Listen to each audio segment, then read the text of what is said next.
এখন আমি শুনছি আমি নাকি পরকীয়া করি। এখন পরকীয়া করে আমি অপারেশনের পরে আমার ওয়াইফ তিনটা পরকীয়া করলো। আমার বউকে আমি ঠিক রাখতে পারি না, কারণ হচ্ছে আমি প্রতিদিন পাওয়ারফুল ওষুধ খাই। আমি কিডনি রোগী, আমি প্রতিদিন পাওয়ারফুল ওষুধ খাই। আমার বউ অনেক সুন্দরী, আমার অন্যদিকে তাকানোর তো প্রশ্ন উঠে না। আর যদিও তাকাতাম, যদি আমি সুস্থ থাকতাম, এখন যদি আমি সুস্থ থাকতাম তাহলে আমার বউ কখনোই পরকে যেত না।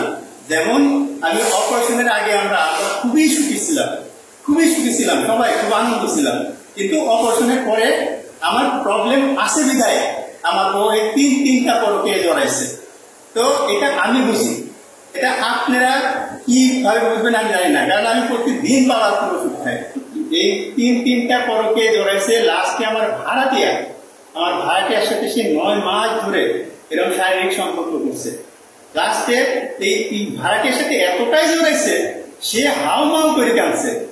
একদিন না, বারবারই হাউমাউ করে কাঁদছে। আমার সাথে থানায় যেতে চাইছে, তাকে টাকা পাঠাইছে বিকাশে। আমি বলছি, বাবা তুমি যদি 32,000 না 32 লাখ টাকাও দাও, তাও আমি থানায় যাবো না তোমার ওই বয়ফ্রেন্ডের কাছ থেকে আমি টাকা উদ্ধার করতে। আসলে ওনার তো ছিল তো, টাকাটাও জানা যায় না, তার মোবাইলটা বন্ধ করে দেওয়া হয়েছে সেই জন্য সে যোগাযোগ করার জন্য। যাক ওইগুলা বাদ, ওইগুলা কথা আছে যে পরকীয়া আমার দ্বারাই কখনোই সম্ভব না। আর এই জীবনে সম্ভব না, এটা কখনোই আমি আর পারবো না। এটা যদি কেউ বলে থাকে 100% মিথ্যা কথা। আপনারা টেস্ট করে দেখতে পারেন। আমার বউ ঠিক আছে, আমার বউ তার ওষুধ খায় না, আমার বউ 100% ঠিক আছে, ও সুন্দরী, এগুলা তার হতে পারে, হয়ে গেছে।